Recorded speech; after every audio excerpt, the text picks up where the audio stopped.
are live. Welcome to the MLB Strategy Show. It is Tuesday, July 27th. I am Josh Engleman. I am joined by Adam Scherer, and we have everything to break down. Literally, all 15 games, all 30 teams are on this slate today. So we've got a lot to talk about, but let's start here. Adam, how are you?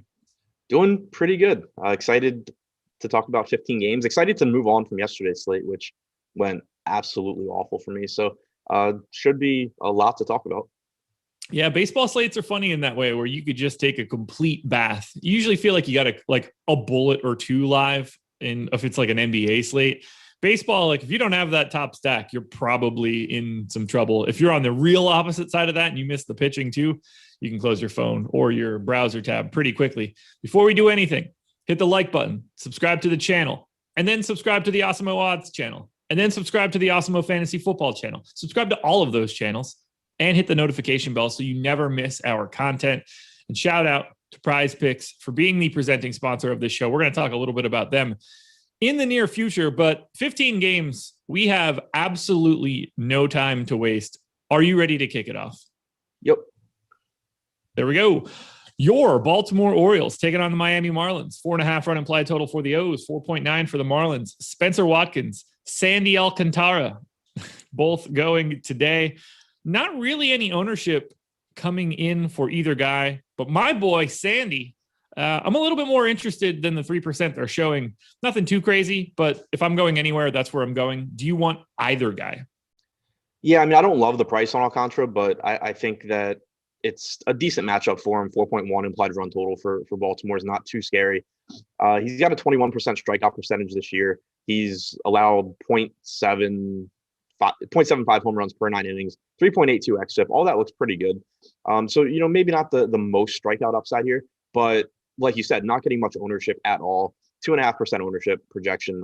I don't mind being, a little bit over that, but I do think you'll just find better pitching options on the slate as well.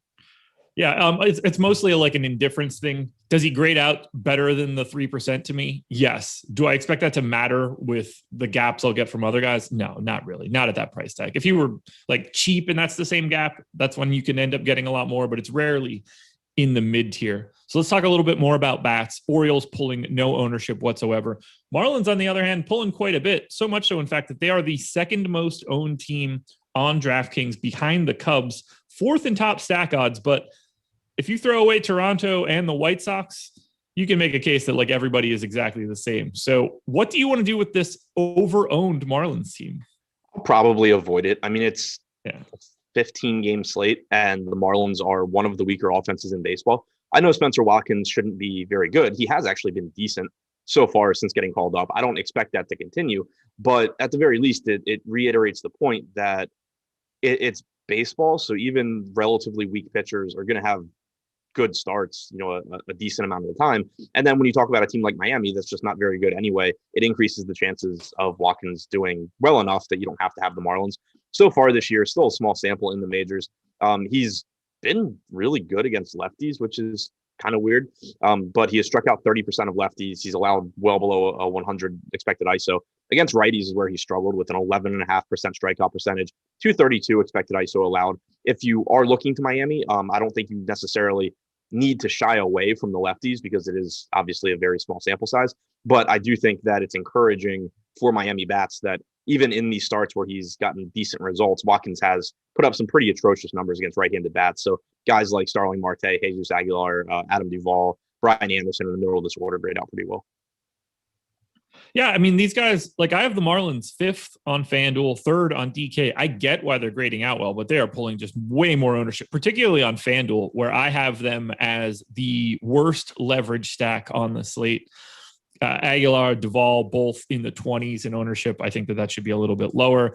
It's a little bit flatter on DraftKings, so I'm not as super negative because nothing's too crazy. But even at the same time, I have them as the 3rd worst leverage stack. Seems like a spot that I'm not all that interested in. And given that there's no real pitching ownership, and it's all 30 teams playing today, I don't really have much to say about the Orioles, but I'm sure that you do. No, not a ton. I think Alcantara is just a pretty decent pitcher, not somebody that I'm really looking to pick on. I think that you have some cheap pricing on Baltimore that given that they aren't getting ownership, makes them somewhat appealing in tournaments because it's guys that do have some power, like Austin Hayes at 2,900, Mountcastle at 3,800, DJ Stewart if he's in the lineup at 2,500. These are all guys that have the potential to do damage here at low ownership and pretty inexpensive price tags, but not really a pitcher I'm looking to target on a 15-game slate. So far this season, he's held lefty to a 129 expected ISO. He's held righties to an expected ISO sub 100. So there's not a whole lot here, I don't think. Yeah, I don't have much. And look, honestly, it's been the first time in a long time for me that I can look at an Orioles lineup and think that's not a bad lineup. Like it's an average to slightly above average lineup. It's just not the day for it. Yeah. One other positive for Alcantara, if you are someone kind of on the fence and thinking about going that route, is he's got pretty drastic strikeout splits so far this year. 17% of lefties, 25.8% of righties. Baltimore's projected lineup has 6 right-handed bats in it. So if you get something like that, it does bump Alcantara a little bit in terms of his upside. Okay. I like that. I don't have anything else here. Is there any individual bat on either side that you would want to just like single out as a one-off? Brian Anderson at 3,400, I think, is really cheap given Watkins' struggles so far with right-handed power. And Adam Duvall, just in general, I think, is in a really good spot. Okay. Well, we will keep it moving to Phillies and Nats. 5.1 run implied total for the Phils, 4.8 for the Nats. Matt Moore, Eric Fede. Best I can tell, no ownership coming to either guy. Didn't really come up for me at all. This is going to be more of an offensive game, pretty aggressively, in fact. Any way you're going to pitching here? No, I don't really see it. Eric Fede's been okay, but not really looking to pay that $8K price tag here. It's a favorable hitter's park. Looks like temperatures are heating back up on the East Coast. I think it's supposed to be around 90 degrees in this game as well. And the Phillies certainly aren't an offense that you're going to just walk over. So again, 15-game slate, we can afford to be somewhat picky in where we go. I don't anticipate getting to much Fede here. Speaking of the offense in this game, let's have a little conversation about Bryce Harper ruining my breakfast menu clean plate yesterday. I had Bryce Harper over 1.5 total bases. He went 1 for 2 with a single and 3 walks. That one stings a little bit, but we almost cleaned our plates yesterday on the breakfast menu. Let's talk about these offenses. Both I have ranked quite highly. Phillies 4th on FanDuel, Nats 3rd on FanDuel. Phillies 6th on DK, Nats 2nd on DK. That's pretty much in line with our top stack tool right now. I think they're properly owned on both sites, but I see this as a spot that we want to target both sides of the game. How are you feeling about it? Yeah, agreed. I mean, Matt Moore is someone that gives up a lot of power, and this is a park that plays it up. So far this year, 227 expected ISO to lefties for Moore, 200 to righties. And that's an issue he's had throughout his career is, giving up power to both sides of the plate. So don't like $6,200 Juan Soto in a lefty-lefty matchup, maybe a spot that people shy away from. Don't. It's still a very good spot for Soto. Right now, only projected for 5% ownership. I think that makes him a fantastic option in tournaments. We know Turner is going to be a good option. Ryan Zimmerman's cheap. Josh Harrison's cheap. It's just a good spot here against Moore. And then on the other side, I don't think Fede is quite the gas can in terms of power production that Moore is. He's held righties to a 185 expected ISO. Lefties are at 148. But he's still not getting a ton of strikeouts, around 21% for the season. And this is a Phillies lineup that has plenty of power in it. So they're getting less ownership than Washington. They have a lower top stack percentage than Washington, but the ownership looks like it's coming in about where it should, and it's still a good spot for the Phillies. Yeah, I am more than happy to get to either side of this game. It's just not going to be one of the spots where I take aggressive stands over the field. I think the ownership is pretty proper. The guys that should be getting owned are getting owned, whether that's, Trey Turner on the Nats, Ryan Zimmerman on the Nats, Real Muto on DK for the Phillies. Like those guys are pulling ownership and I'm not surprised at all. I don't have a hot take on any individual bats. I just sort of like having most of this game and ignoring the pitching completely. Yeah. I mean, I don't know if it's a hot take, but Juan Soto, I think, is one of the best tournament plays. It kind of is a hot take, but not to me, but it is given our current ownership. We have him at 6% on DK. He came out of my numbers at 12%. That's the highest mark for anyone on the Nats. And to get somebody at 2x the field, particularly with his sort of pedigree, I like it a lot. If you're going to one-off and you have, rarely are you looking to one-off a spot and you still have $6,200 left. But if you want to plan for that one-off accordingly, I like it a lot. Yeah. I mentioned Moore has always struggled with left-handed power. Soto, since 2019, has a 280 expected ISO against left-handed pitching. It just sets up as a spot where you should not care at all that it's a lefty-lefty matchup. Not to mention, I mean, no one should be going out there expecting that Matt Moore is throwing 9 innings today of lefty ball on Soto. Like, if things break right, Juan Soto sees him once. If he sees him twice, I'm still not mad about it. And there are multiple plate appearances to come. But it's not like you're. Yeah, go ahead. I'll say I'd rather have Juan Soto face Matt Moore than whoever's pitching after Matt Moore, most likely. Yeah, probably. I mean, depending on how quickly they get Moore out of there. But yeah, like if they chase Moore in the second, then it's probably whatever long asshole comes in. But yeah, generally speaking, I mean, they're probably going to be throwing out a better pitcher than Matt Moore to take on Soto. So, I mean, look, he's a lefty. We've seen this throughout baseball forever. If Juan Soto is coming up in a plate appearance that matters later in the game, he's getting the best lefty coming out of the pen, so long as that lefty is available. And that guy on an individual basis is probably going to be better than Matt Moore as a starter. It's just that simple. Do you have a favorite bat that isn't Juan Soto, or is he the guy that you would recommend as the one-off? Similar question for Orioles, Marlins. Yeah, I mean, Soto's the guy. I think on the other side, you have Harper at the same price point and the same ownership. So he looks really good as well. It's just Soto that really jumps out here. Yeah, I have Soto actually, I don't want to say like significantly ahead of Bryce Harper because that's not how this works, but by like a little more than a half a fantasy point. But so good enough. Soto also is probably just a simply better hitter, unfortunately. Man, I love Bryce Harper. Like he's a Hall of Famer, right? Like yeah, if life just continues. Yeah. Is he a letdown to people? He shouldn't be. He should. Yeah. I mean, some people, I've never understood it. Like I was never a big Bryce Harper fan because when he came up, I really, really disliked the Nats and just wanted him to fail miserably. But I never understood like why people were down on him. Like I think it kind of hurt him that he came up the same time as Mike Trout because for sure. He was supposed to be what Mike Trout is, but like not being the best player to ever play baseball, it doesn't make you a disappointment. He's still but he still exceeded anything you could have realistically wanted. Yeah. A 139 weighted runs created plus for his career. Like you can't project anyone ever for that kind of number. And his expectations were likely higher than that. It's irrationally. It kind of reminds me of like how Orioles fans are disappointed. Like they think Matt Wieters was a bust.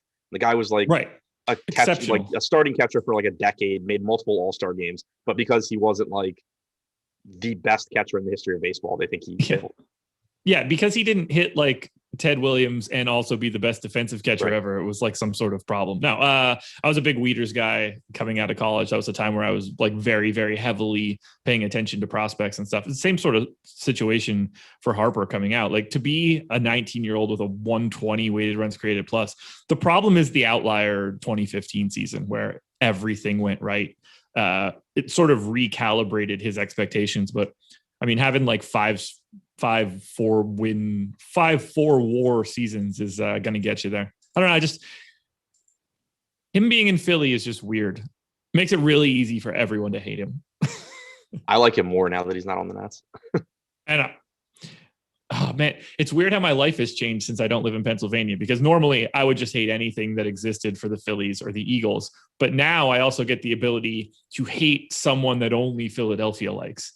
And it's weird. I had to move away to take that responsibility on. Like I loved Donovan McNabb because everyone hated Donovan McNabb. I just realized I'm talking shit about the Nats while I have a Nats World Series banner over my shoulder. All right, let's keep it moving. Pirates and Brewers. 4-run implied total for the Pirates, 4.5 for the Brewers. It's Tyler Anderson against Brett Anderson in a battle of the Andersons. Does EMAC do a show today? Because I feel like he's going to have a field day with that one. He'll probably write an entire article on it. EMAC, if you're listening, I mean that in the nicest possible way.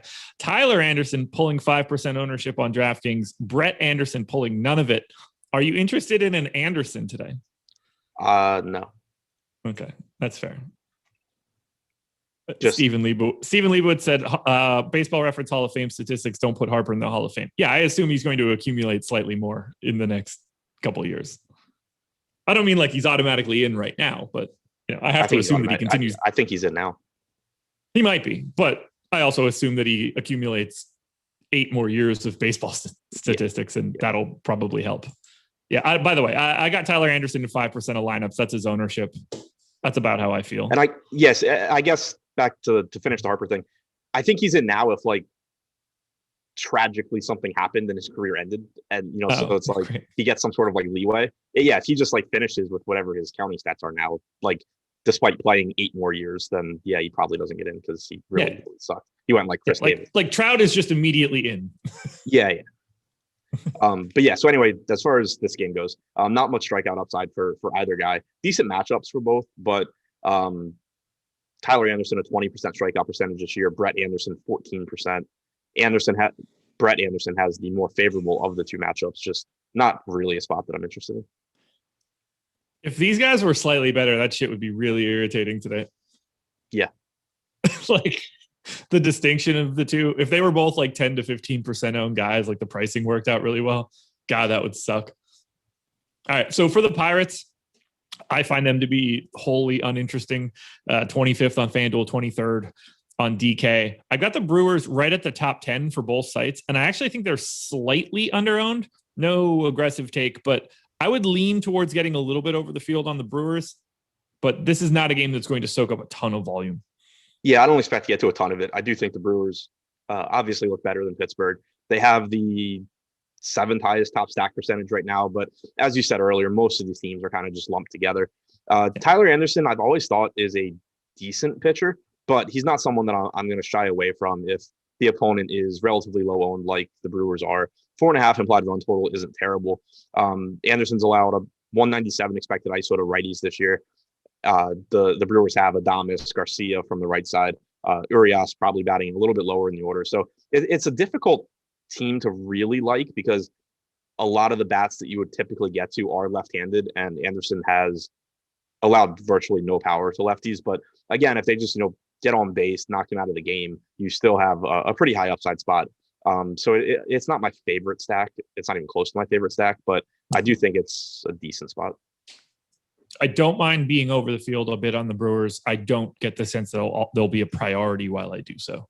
Yeah. Makes sense. Is there an individual bat you would like to target here on either side? If I have to pick one, I would go to Avisail Garcia at 3,900. Okay. The ghost of Christian Yelich. Yeah. I got nothing else here. We can move through this one pretty quickly. Yep. Rays and Yankees, 4.4 run implied total for the Rays, 3.6 for the Yanks. Shane McClanahan, Jordan Montgomery.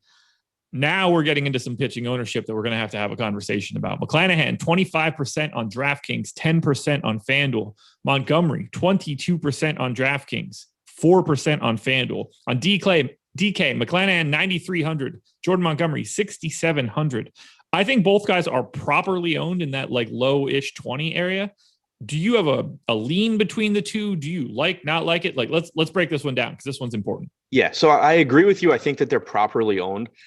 Starting with McClanahan, it's really, really tough to talk about pitchers like this in tournaments, I think, when their salary is as high as McClanahan's is and the ownership is there, because McClanahan's strikeout stuff is excellent. He has one of the highest strikeout percentages on the slate at 28.5%. He's been very, very good so far this season, only a 3.22 xFIP. We know that the Yankees lineup is watered down. Judge may be back, but still going to be a little bit weaker lineup than normal, most likely. And the park is great for pitching. So all that's good. The problem with McClanahan is that he's not going deep into games typically. He went 5 innings last game against Baltimore. He went 4 innings the game before that, 5 1/3 the game before that. Prior to that, he had gone 6 innings a couple of times, but even in those games, he threw 85 to 90 pitches. His last 2 starts, he did throw 91 and 93 pitches, which is encouraging. My point here is just like, I think he's a good play. I think the matchup's fine. I think he's a very good pitcher, all of that. It's just, if you only can be expected to throw, let's call it 90 pitches, it's really, really hard to put up a score at 9,300 that you have to win a tournament, especially on a 15-game slate. And it's baseball. So obviously he can just have a bad start and 25% of the field is dead with their $9,300 pitcher. So that's like the only thing that makes me hesitant on McClanahan is it kind of feels like when you think of the range of outcomes, it's kind of disproportionately weighted towards like the floor as opposed to a ceiling, just because we haven't really seen him like he's not going, or most likely not going to have, no matter how good he's pitching, that start where he throws like 110 pitches, goes 8 innings, and strikes out like 12 guys. Like it's just not there. Whereas obviously the floor is, because it's baseball. So I think he's a good play. I think he deserves the ownership. If the ownership were lower, I would like him even more. It's just, I do think you need to keep in mind that it kind of there's not. It's really hard for him to put up a score at this salary given his expected restrictions. What about a Montgomery score at 6,700? Yeah, I think he's pretty clearly underpriced. The more difficult matchup of the two, I think. But again, it's a favorable pitcher's park on a slate where it does seem like a lot of games have pretty warm temperatures. You're getting indoors in Tampa Bay, which so relatively it's an even bigger benefit. And Montgomery's just a pretty solid pitcher that I think is cheaper than he should be. Comes in with a 24% strikeout percentage this year, 4.0 xFIP. Just a solid guy. He's got multiple pitches that get swings and misses. He doesn't have drastic splits. He struck out 23.5% of righties, 26.8% of lefties, 186 expected ISO to righties. But, Tampa Bay will help mitigate that as well, the park that is. So, yeah, I think it's kind of a scary matchup, but he's only 6,700. I think he should be probably closer to like 7,700. I agree. Yeah, I had him at 24% coming out of my run. I had McClanahan at 20. I don't really have much else to add to everything you said there. Like, I think the ownership makes some sense. It's the top end of McClanahan scares me a little bit.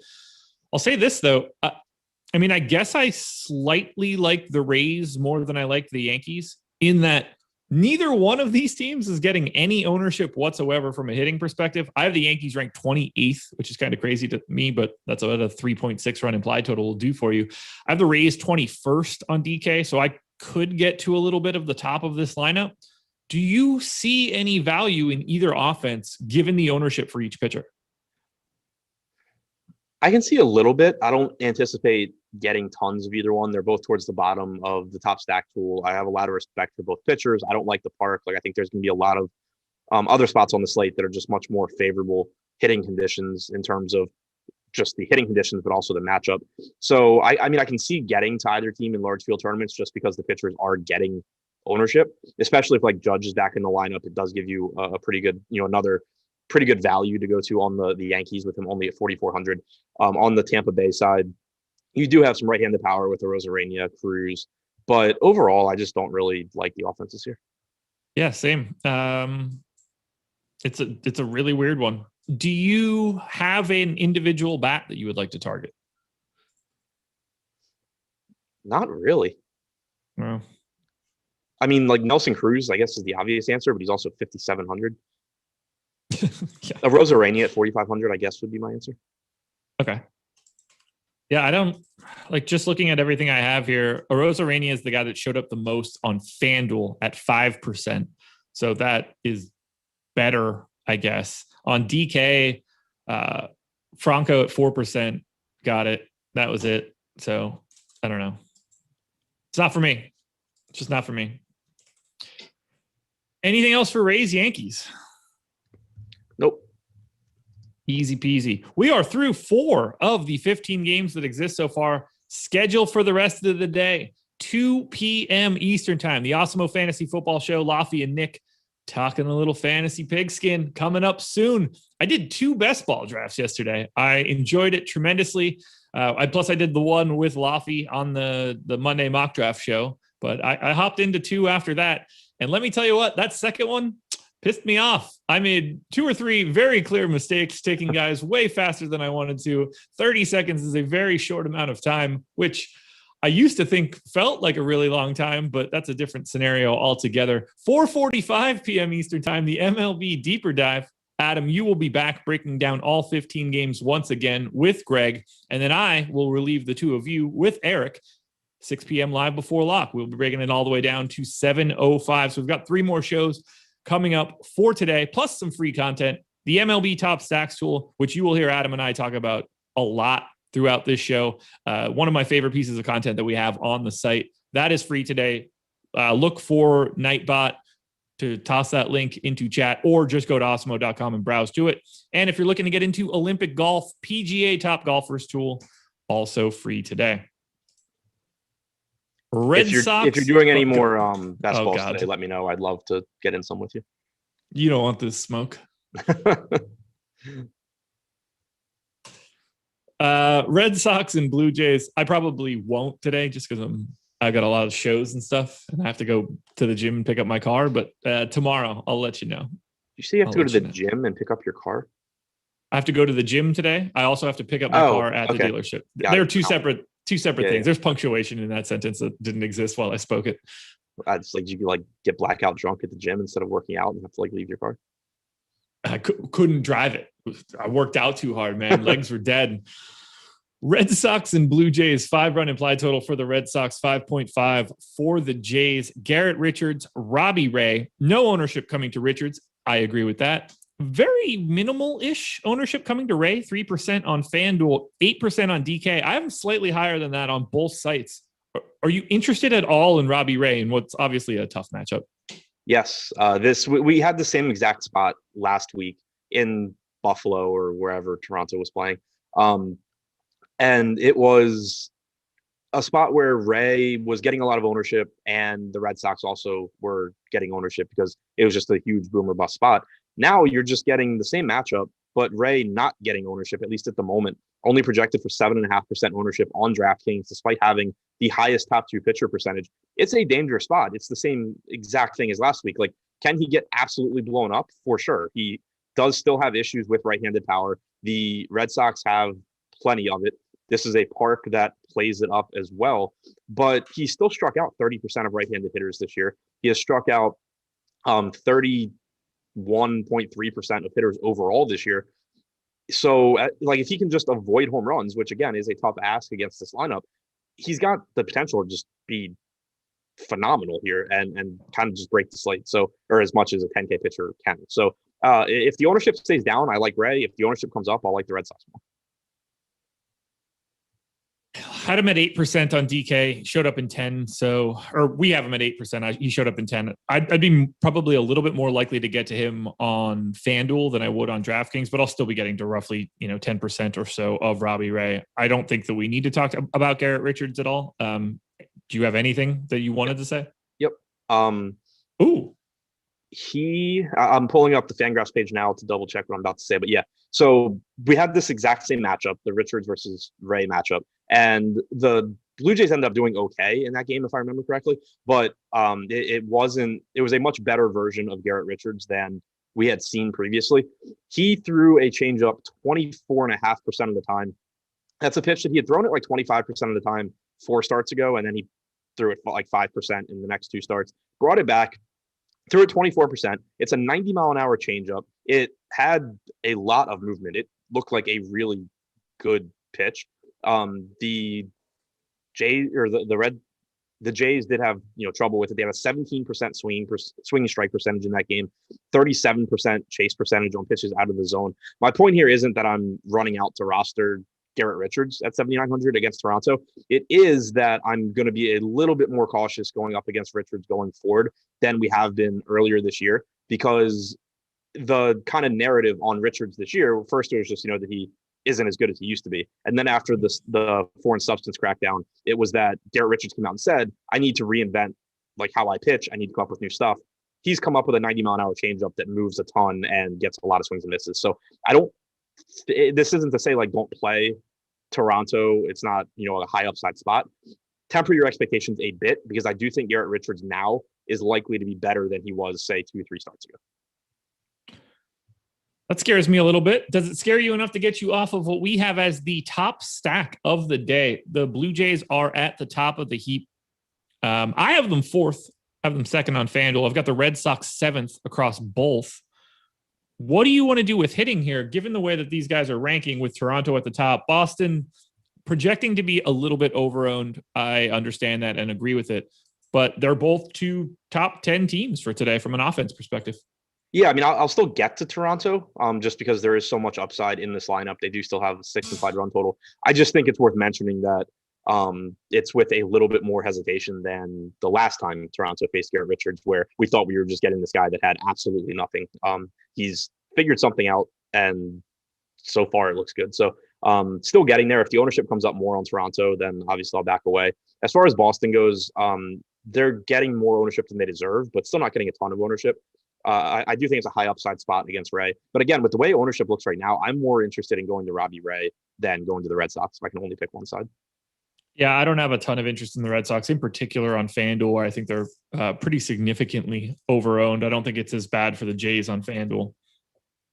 I like getting bats in this game because a lot of these bats are just really good baseball players. Yeah. That's really the only break for me. It's not that I think that I'm missing out on anything. It's just, it's a lot of high-end bats in scary-ish situations, but the 10.5 run implied total is helping a little bit.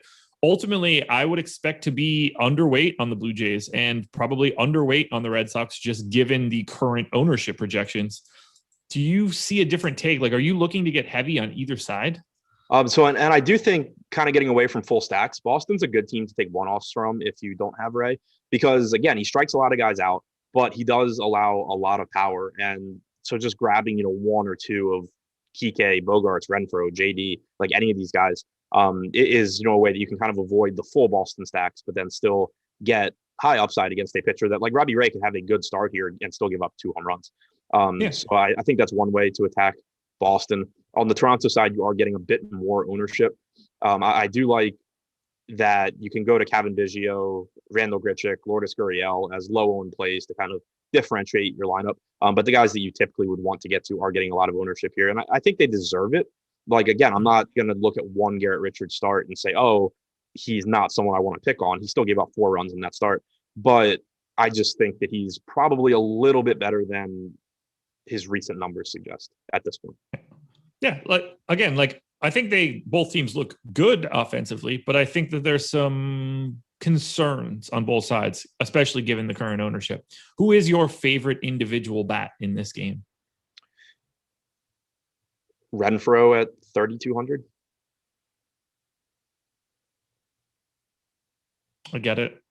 Springer for me is the guy that showed up the most on DraftKings, so I'm going to go with Springer. Hot take alert.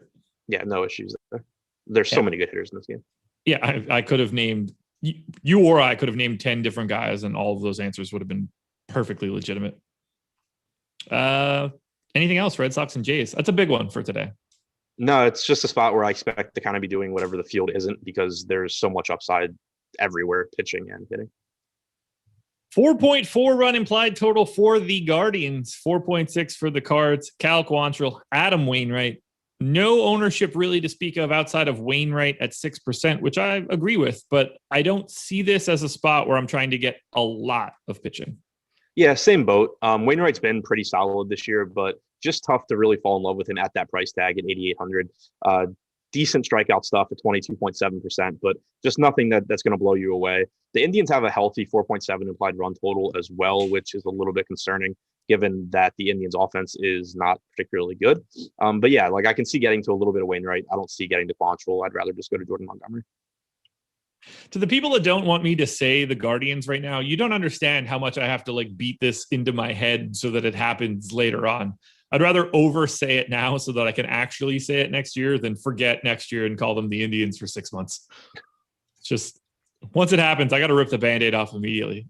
Otherwise, it's hard. I promise. Look, it's still really hard to say football team instead of that we're not allowed to say now. It just has to happen. So sorry, guys. It's going to be Guardians from now on, unless they change it again back to the Indians, which would be funny.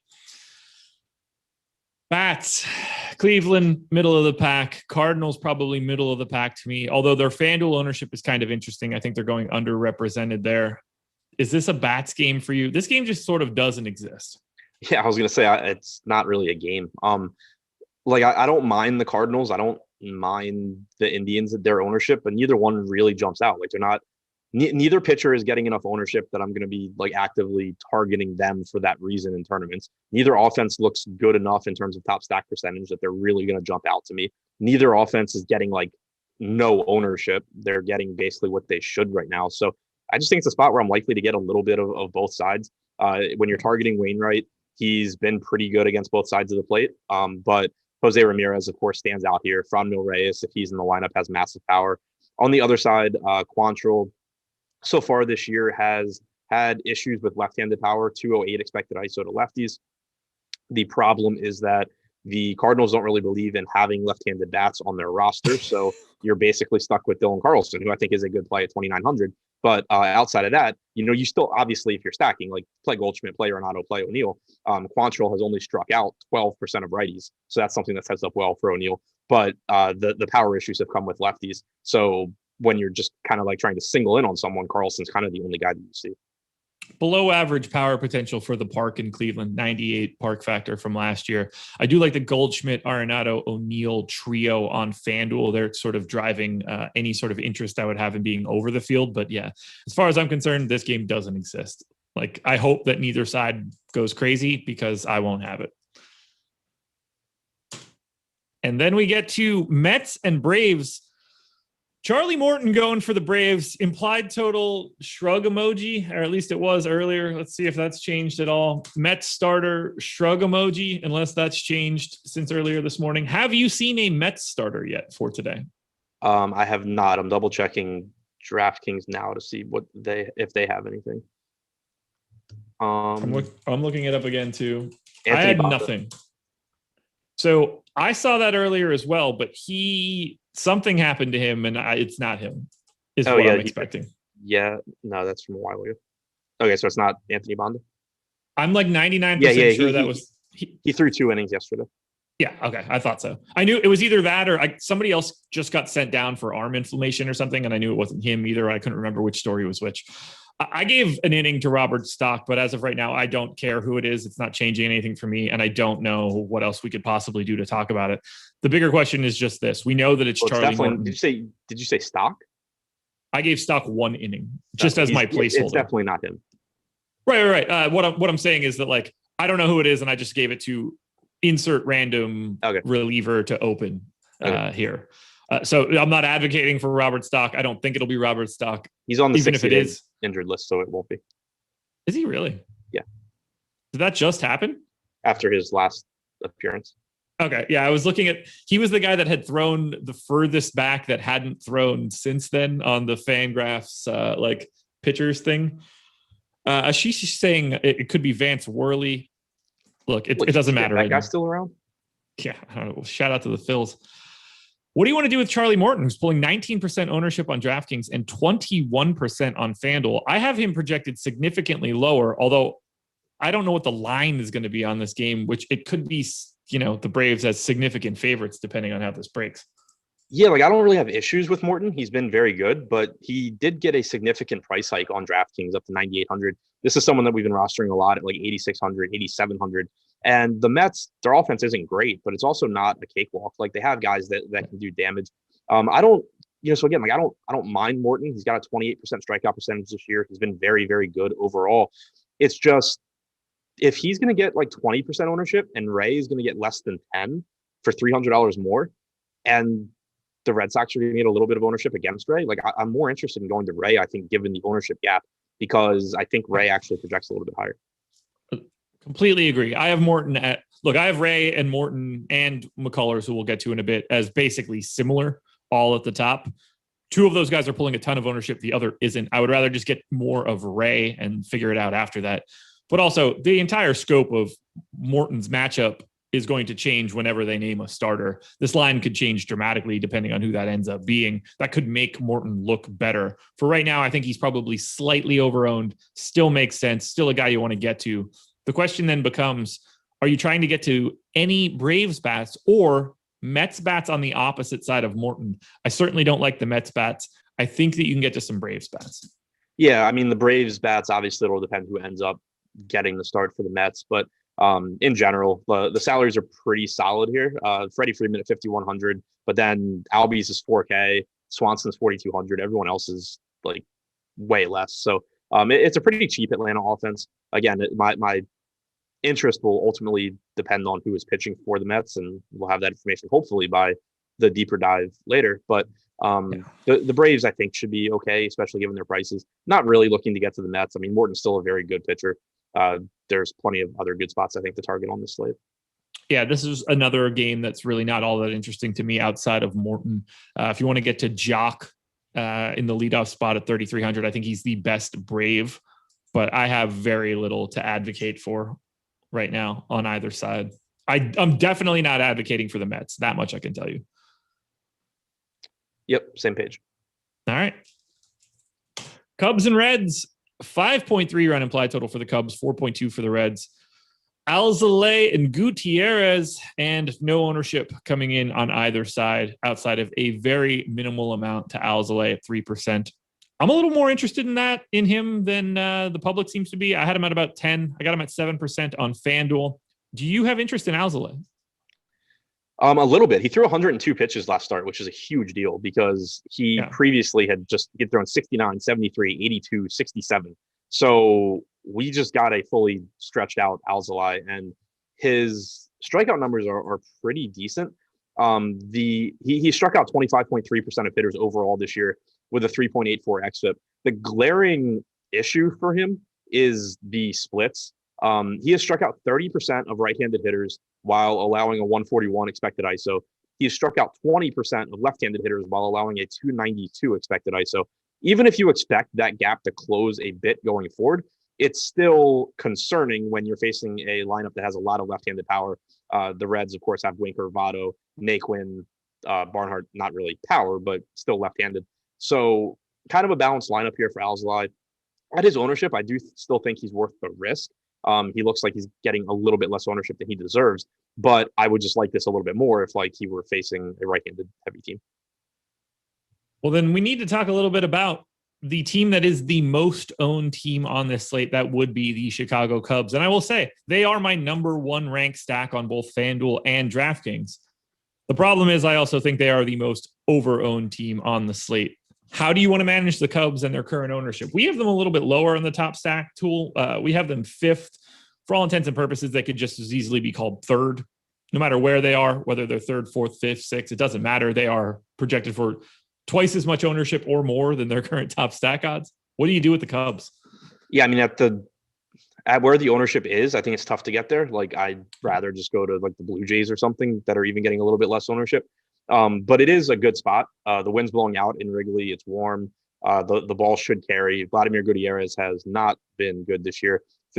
15% strikeout percentage, 10% walk percentage, 1.82 home runs per 9, 5.75 xFIP. He's just been downright bad.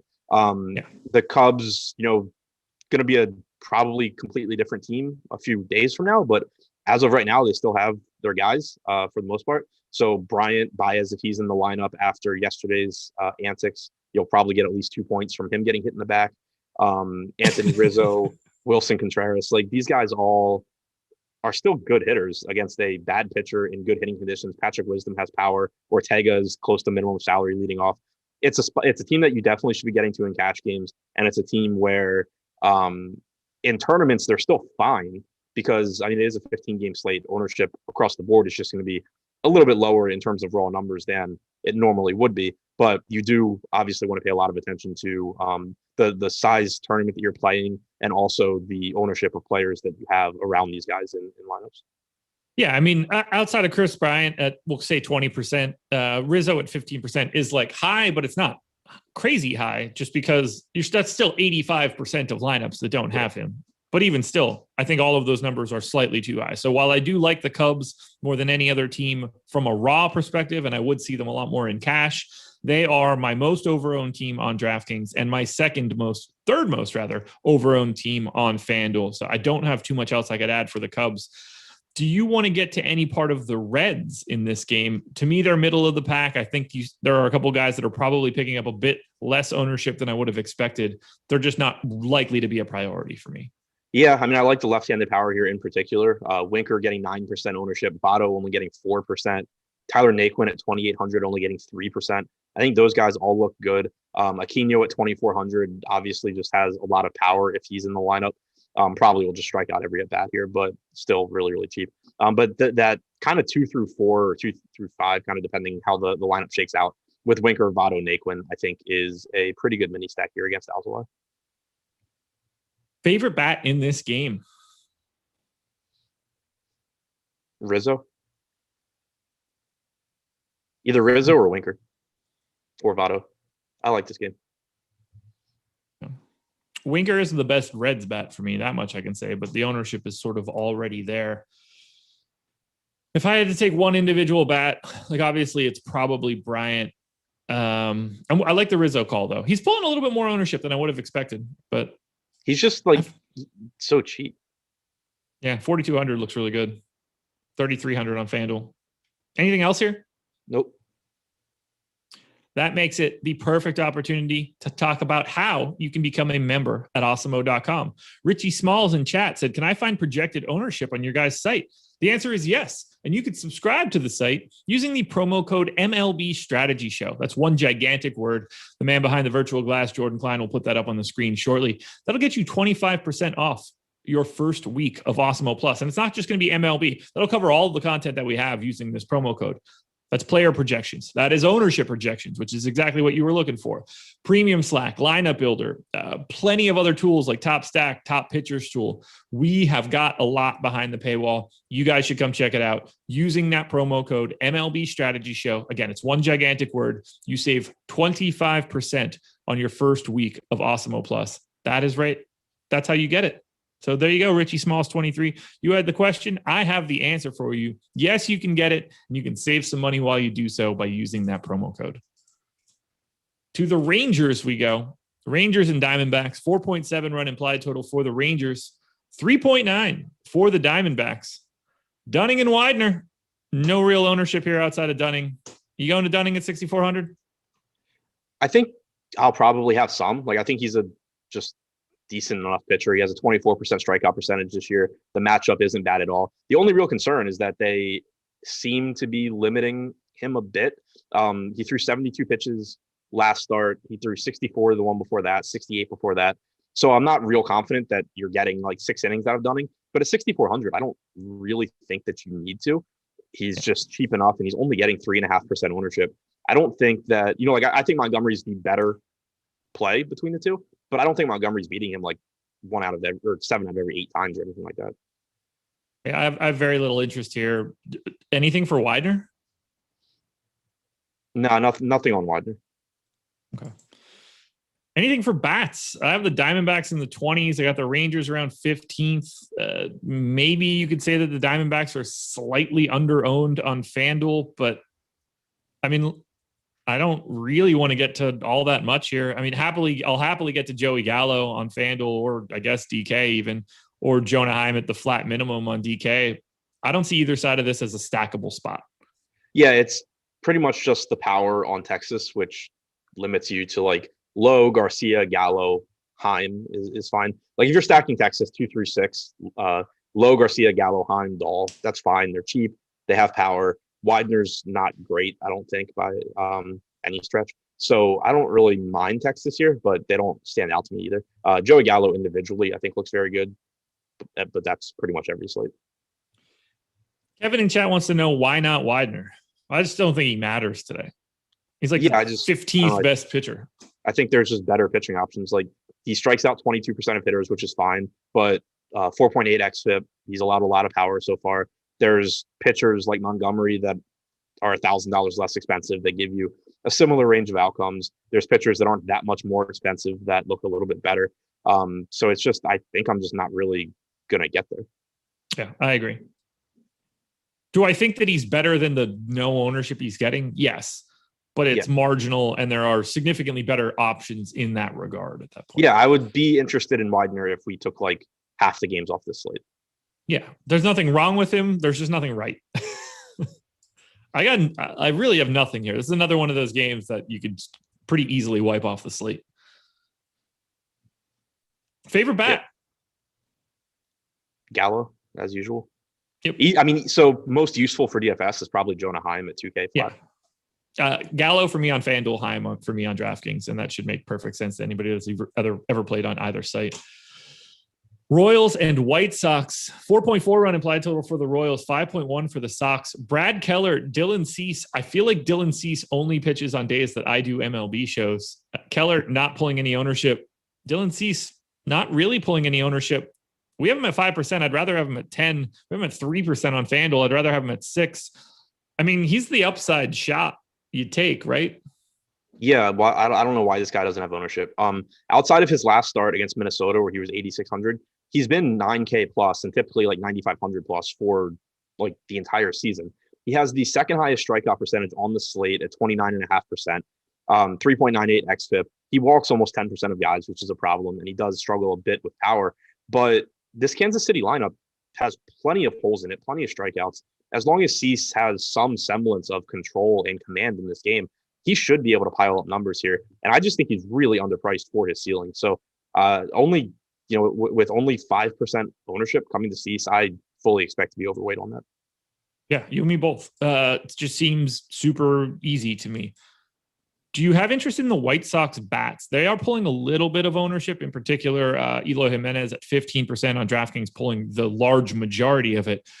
I see them as like just slightly over-owned, but 9th on DraftKings overall, 10th for me on FanDuel. If I'm getting to any bats, it's certainly the White Sox over the Royals. Do you like either side? Yeah, I love the White Sox here. They killed me yesterday, but I'll go right back today. Outside of Jimenez, like you said, he's getting 15% ownership on DraftKings. He's also 2,500. So that's why. Outside of that, everybody's like 5% owned or less. Brad Keller is just not very good. He's allowed a 195 expected ISO to lefties this year, 197 to righties. Doesn't strike out a lot of guys. Comes into the game with an 18.7% strikeout percentage, 4.58 xFIP. And this White Sox lineup just has so much power throughout and pretty reasonable salaries as well. I wouldn't be surprised if that ownership climbs up a little bit as the day goes on. But then again, it's a 15-game slate, so maybe it does stay where it is. And if it does, I'm very interested here. I mean, Anderson's expensive. Abreu's kind of expensive. Moncada's 4,400. Sheets at 3,400. Jimenez is free. Goodwin's only 3,800. Vaughn has power at 2,600. Zach Collins is a reasonable catcher at 3,200. It's just a lineup you can stack a bunch of different ways. They have a lot of power, and Keller doesn't miss bats. I really, really like the White Sox here. Yeah, Sheets is standing out most to me, given the sub 4% ownership right now. He would be the recommended bat that I would want to be getting to. But if I'm getting to any side of this, it's definitely the White Sox. I don't have a ton of interest in the Royals, and it's mostly just because Cease doesn't have the ownership to really back it up on a day like today. Yeah, exactly. I would just much rather be getting to Cease than Kansas City.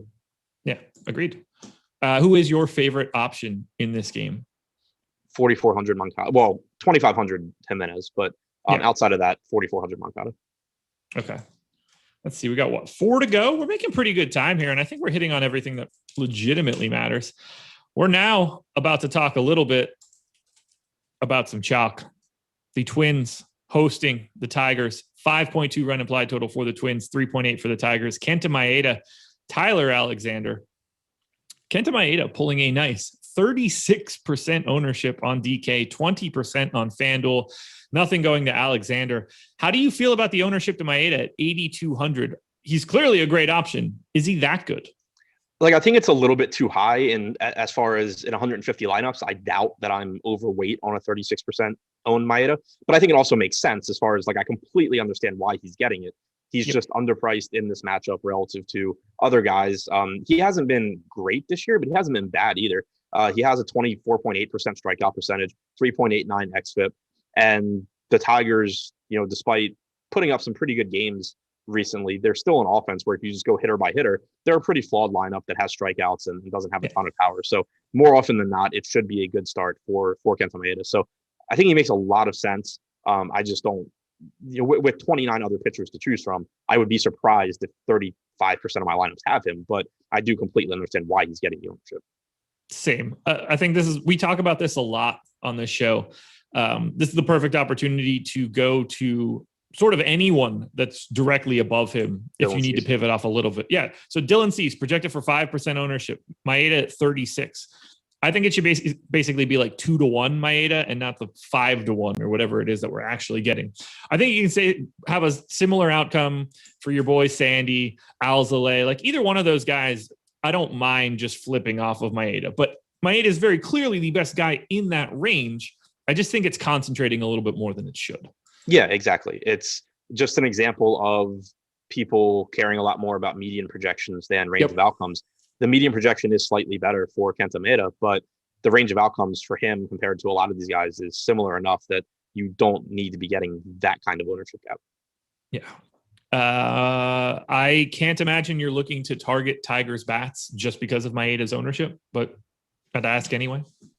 I don't think it's the worst idea if you're playing like large field tournaments. If Maeda's getting 35% ownership, it doesn't hurt to go to some of these Tigers bats. Akil Baddoo in particular, 3,500, I think looks good. Robbie Grossman at 3,300 looks fine. Haas has power, but again, you're not doing it because you think it's likely to be successful. You're doing it because when it is successful, it pays off pretty well. What about the Twins bats? So we have the Twins right now, 1, 2, 3, 4, 6th in the top stack tool, but pretty significantly over-owned. I have them 8th on both FanDuel and DraftKings. They are my second most over-owned team on DK and my second most over-owned team on FanDuel. How are you managing the Twins against Tyler Alexander? I mean, I think it's a good spot. The ownership obviously is a little bit concerning. I'm looking now kind of to see individually what they're pulling. You're getting ownership going to Garver, Polanco, Donaldson. Sano only at 8%. Brenton Rooker at 3%. If he's back in the lineup today, he batted second yesterday, hit a home run. He's 2,900. If he's in the lineup, I do like him. He projects to have pretty decent power. He's cheap.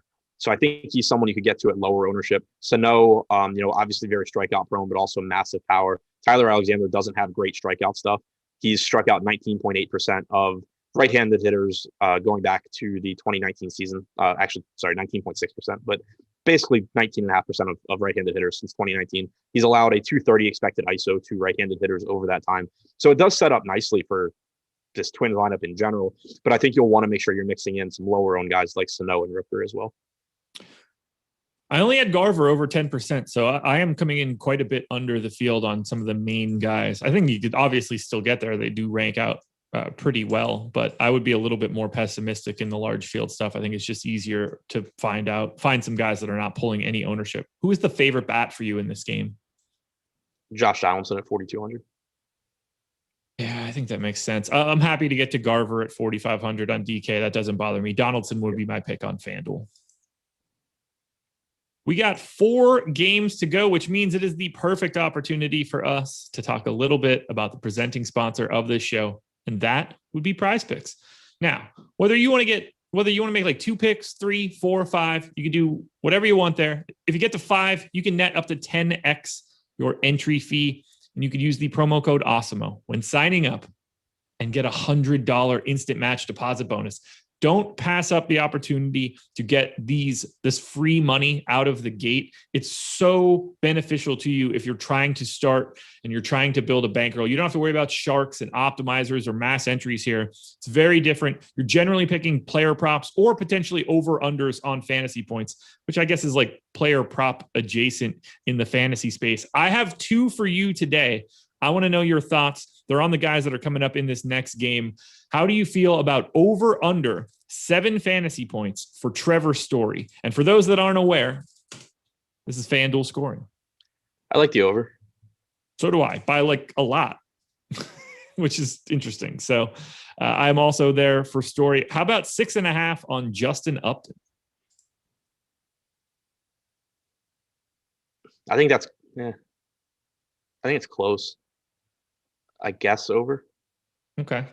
Let's see where we have these guys in our current projections. So since we touched on it, FanDuel projection for Trevor Story right now is unable to be found by me because I'm bad at this. That seems about right.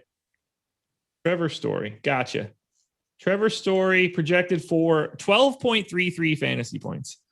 So pretty significantly over the posted mark. Keep your eye on that one. And the Justin Upton one as well, slightly over. So keep your eyes peeled for that one. Let's talk Angels Rockies. 4.8 run implied total for the Angels, 4.2 for the Rockies. Jose Suarez, Austin Gomber, a little bit of ownership to Gomber, but not really that much coming in. Do you get to pitching here? I'm interested in Gomber at 7,100, just again as a guy that you can use as a pivot away from a popular Jordan Montgomery. Gomber's been pretty good this year. Outside of Coors Field, he has struck out 20. Where'd it go? Yeah, he struck out 25.2% of hitters, only walked 6.4%. Compare that to 20.5% strikeout percentage in Coors and an 8% walk percentage outside of Coors. 3.51 xFIP in the starts away from Coors Field. He threw 71 pitches in his last start, which was his first start in about a month after dealing with, I believe, forearm soreness. So I'm expecting that you're getting, 85, 90 pitches from him here if he's pitching well. And, again, he's just been pretty solid this year. The Angels aren't an easy matchup, but it's also not the worst matchup in the world, especially if you can kind of just navigate your way through the middle of that order, get down to, Adam Eaton, Jack Mayfield at the bottom. It's not you can get out from those guys. And then it doesn't hurt either that the best hitters in the Angels lineup are also left-handed. So not like I have a ton of confidence here, but I do think Gomber's a little bit underpriced for his ceiling. Do you want to get to any bats here? I actually have both teams under-owned on DraftKings, and now they're not like super likely to be top stacks. I have the Rockies 12th, I have the Angels 13th, but I think they're better off than their current ownership, particularly if you're building around on the Rockies side, Story and Rogers, who aren't really pulling any ownership, or on the Angels side with Ohtani and Upton. I actually like getting to the bats. Yeah, I think it's fine. I don't like it that much because I think both pitchers are pretty decent. And I also think the Rockies hitters are very, very, very, very bad. But yeah, I mean, as far as the ownership goes, I agree. Like, you don't need to get to a lot of these teams to be overweight. Right. Like rostering Ohtani is never a bad idea. Upton's clearly a good value at 3,300. Brandon Marsh is still 2,300. On the other side, like Story is still good. CJ Cron has a lot of power. Outside of that, I don't really know where you're going on this team, but yeah, it's fine to get to some. I wouldn't expect to get to much because neither pitcher is getting ownership to leverage against either. Yeah, that is the only other concern. I was just surprised to see so little coming into this game. I mean, I understand like Ohtani's expensive. I understand that Trevor Story is expensive. I just think that both of those guys should be pulling a little bit more. And if that just means that I get to more stacks with them included, I'll take my chances. Favorite bat in the game? Story. Yeah, same. Both sites too. Giants and Dodgers, 3.9 run implied total for the Giants, 4.1 for the Dodgers. Logan Webb, Julio Urias, 3% ownership for Webb, 14 for Urias. What do you feel about pitching here? I think Webb might be slightly underowned. I think Urias might be slightly overowned. I like both sides. Urias is just a good pitcher. 26.5% strikeout percentage this year. The matchup against the Giants isn't great, but the park is for pitching. So I like Urias at 9K. I think the ownership makes sense about where it is. If it goes up some, I wouldn't love it. But, I don't really understand why Urias is getting less ownership than Morton at $800 less, for example. Even though it's not, a huge difference, I think they should be basically the same. McClanahan's getting like almost twice as much ownership as Urias. That seems a little drastic to me. So I do like Urias there. We have him with the third highest top two pitcher percentage. And then Logan Webb, I mean, it's a really tough matchup against the Dodgers, but this park does favor pitching. It's supposed to be like mid 60s. You don't have Mookie Betts. So it's a little bit of a watered down Dodgers lineup. And most importantly, Logan Webb's just pretty good. He comes in with a 25% strikeout percentage, 3.07 xFIP this season. He's allowed an expected ISO below 100 to right-handed hitters, 131 to lefties. I just think he deserves more ownership than he's getting. I don't think there's a really big difference in the range of outcomes between, like, let's say him and Jordan Montgomery here. I was just going to say the same thing. We have Montgomery at 22%, Webb at 2.5. I had it at 24 and 10. So that ratio seems way more reasonable to me. A lot easier to just get to more Logan Webb, especially in a game where, I mean, the Dodgers have a 4.1 run implied total. It can only go so bad here, or at least it seems that it can only go so bad here. Sign me up for some Logan Webb. Yeah, and also he threw 75 pitches his last time out. That was he had missed basically the whole month of June. He threw 46 pitches, then 60 pitches, then 75 pitches. So I think it seems reasonable to think that he can get around 90. Yeah, absolutely. It does seem reasonable to me that I don't take any offense here. Yeah, same boat. Like obligatory mention that the Dodgers still have a lot of power, and that always makes them kind of appealing. But again, like I think Webb's a pretty good pitcher. There's plenty of offenses that actually look really good today. Yeah, and look, if Webb were 6,100 and actually pulling that Jordan Montgomery ownership, I think you could advocate for the Dodgers a little bit more. But why bother today? 2 to go. Mariners and Astros, 3.6 run implied total for the Mariners, 4.5 for the Stros. Chris Flexen, Lance McCullers. McCullers, 20% owned on DraftKings, 12% on FanDuel. Flexen, nothing. I don't think that we need to talk about Flexen right now, but we do need to talk about McCullers, who I like, but not as much as that public ownership is showing.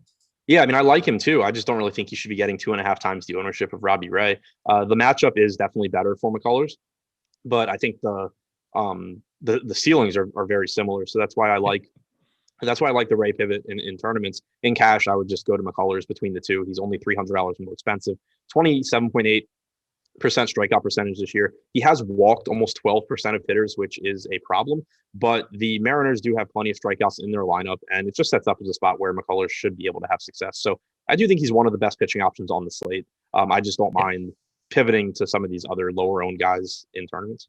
Yeah, there's just plenty of other options to go around that I don't think you have to go so crazy with the most expensive pitcher on the slate. Robbie Ray, obviously, right there, $300 cheaper.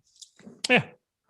I mean, even just like talking about Shane McClanahan at 9,300 as, you know, like if is that the cash option instead of McCullers? Is it him and Maeda? Is it Maeda Montgomery? That's probably the more likely pair.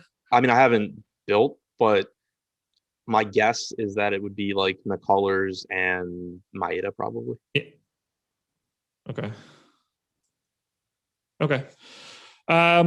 Is there any reason you would want to go to Mariners bats? Not really. Not on a slate this big.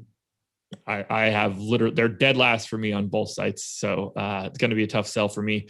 Astros are 17th on FanDuel, 16th on DraftKings. I see them as basically properly owned on DraftKings, maybe a little bit underrepresented on FanDuel. Do you have interest in attacking the Mariners with Astros bats? A little bit, just because they are kind of cheap for the most part. Like Michael Brantley at $3K is a really good value. Altuve at 4,500 is one of the cheaper prices that you typically see on him. Correa is only 4,200. Tucker at 3,300. Like these guys are really cheap and not getting much ownership. So it does put you in a spot where you can get a lot of upside from your bats and then still get good pitching with them. Flexen has been okay. He doesn't strike guys out, but he has been pretty decent at limiting power so far. 173 expected ISO to righties, 139 to lefties. The Astros just have so much talent in their lineup, though, that I am intrigued by their low ownership, their low pricing, and the fact that it kind of just feels like a matter of time before Chris Flexen starts giving up more power. Yeah. I wish I could like them a little bit more. They just don't grade out all that well, middle of the pack type stuff. There's just so many other teams with monster run totals that are easier to get to. If I end up with Astros, I'm not mad about it because they don't have any ownership. But I think the moral of the story is keep your eye on your own ownership of Lance McCullers. Are you ready to close this out? Yeah, this one looks like it's going to be an interesting one. Padres and Athletics, 4.7 run implied total for the Pods, 3.9 for the A's. Chris Paddock pulling 16% ownership on DraftKings, just 7 on FanDuel. Caprillion, is that right? Yeah. Nailed it. James Caprillion, 1% ownership on DraftKings, 2% on FanDuel. What are you doing with the Chris Paddock ownership as of right now? Do not agree with that. Yeah, rostering other guys, I think. Yeah. It's another one where, like, if this were a smaller slate, you would make the argument that Paddock has plenty of upside for an $8,100 pitcher, even though it is a pretty scary matchup against Oakland. But on this slate where you have so many good pitching options to go to, and this isn't even to say Paddock is bad, because I think he is better than his numbers so far this year. You know, his xFIP is a 1.5 lower than his ERA. He struck out 22% of hitters. He's only walked 5%. He has had issues with power, but this just isn't a lineup I really like picking on. And there's so many alternatives that just have higher strikeout percentages and, in some cases, better matchups than Paddock in this price range. I assume I'll be below the field just because of those alternatives. Yeah. Look, go to Alzolay, go to Sandy, go to Cease. They're all right there in a very similar price tier. And one of those guys shouldn't be at 16 and the other shouldn't be at 6 or 5. And even if that's the case, Cease is probably the guy that should be at 16. I don't get it. It's a really weird one to me. Anything for $9,400 Caprillion? Just more expensive than I want to pay. I think he's good. Yeah. He's got a 26% strikeout percentage this year. Does walk too many guys, but yeah, he's, you know, if he were in that Paddock price range, I would be interested despite the matchup against the Padres. but where he is, I mean, it's just there's enough relatively low owned pitchers that I don't need to go to like the lowest owned out of the group. I'm very curious to get your thoughts on the San Diego Padres. I have them 6th on FanDuel, 5th on DraftKings, one of my more under-owned teams as of right now. We have San Diego a bit further down the list of top stacks, but they do have a little bit of positive leverage. Wouldn't take much to get them up a little bit higher just in the general rankings. Are you going to any San Diego Padres? Not the best spot in the world. Yeah, I mean, I don't think it's a great spot. Caprillion, again, he walks too many guys. He's given up some power this year with 1.32 home runs per 9, but he also strikes out a lot of hitters. He's held righties to a 131 expected ISO. Lefties have had a bit more success with a 190 expected ISO, but most of the power in this lineup is right-handed. So, I mean, I think Grisham looks okay. I think Cronenworth looks okay. Obviously, you can play Tatis and Machado regardless of matchup. So the argument for me in favor of San Diego is just that they're a really, really good offense that isn't getting much ownership. Caprilion's a good pitcher, but still plenty of upside for the Padres. But it's not a spot that's like jumping out to me as one where I think it's overly likely the Padres have a big game. Yeah, Machado right now at 1% ownership on DraftKings. Like that's immediately interesting to me as a guy that's not pulling any love that just should. I like them more than their current ownership. That's really just that simple. That to me, instead of being 3% owned Cronenworth, you should be 7. It's not extreme, but it's enough to make them more interesting to me. The A's, however, not interesting to me. Do you get there because of the Paddock ownership? They're really interesting to me just because Paddock's getting ownership and they have so much power in this lineup. And Paddock has had issues with power this year. I mentioned before that he's allowed 1.27 home runs per 9. He's allowed a 196 expected ISO to right-handed hitters this year, 169 to lefties. And again, just getting some ownership here. So it's not the highest, it's not the most likely spot to succeed, but there is also just a lot of good pitching on this slate. So like there's a few spots that look like, there are several spots that look like really, really good offenses, but normally they're also getting ownership. Whereas here, you're not getting ownership on Oakland. You are getting ownership on Paddock. And when you just go down the ISO numbers of these Oakland hitters, this is against right-handed pitching since 2019. Mark Canha, 198 expected ISO. Matt Olson, 285. Jed Lowry, 205. Laureano, 206. Matt Chapman, 224. Mitch Moreland, 232. Sean Murphy, 263. There's a ton of power in this lineup against a pitcher in Paddock that has just shown the ability to get lit up at times this year and has struggled with power. So I do like Oakland in tournaments for a variety of reasons. Do you have anything else that you would like to touch on for this slate? Nope. Then I need your summary information. Who are your favorite stacks for today? White Sox. I think Oakland, just given the Paddock ownership. Okay. I'll throw Toronto in there too, but again, a little bit more cautious on them than I was last time. Yeah, I think Toronto maybe a little overowned, Twins maybe a little overowned. I like getting to the Phillies and the Nats. I don't think they're pulling enough ownership at all. I like the Padres if you're trying to get a little bit sneaky in large field stuff. Angels and Rockies would be the way that I would go if you want to get somebody that's like just not pulling ownership whatsoever. Favorite pitcher on the slate? Man, there's so many. In tournaments, I think it's Cease. Okay. Also, keep your eye on Robbie Ray. I think we're both in agreement there. That's it? You're good? Yeah, I mean, just to your point, the reason I said Cease was he's less expensive. But right now, the two pitchers with the highest strikeout percentages on the slate are projected for a combined like 12% ownership on DraftKings. There it is, everybody. Adam will be back for the deeper dive at 4:45. I will be back for Live Before Lock at 6 p.m. So keep your eyes peeled and hit that like button. 300 viewers, 83 likes. Let's run that number north of 100 before everybody gets out of here. Thank you for joining us. We got a ton of content coming out. Subscribe to all 3 channels. Good luck today, everybody. We'll be around a little bit later. Peace.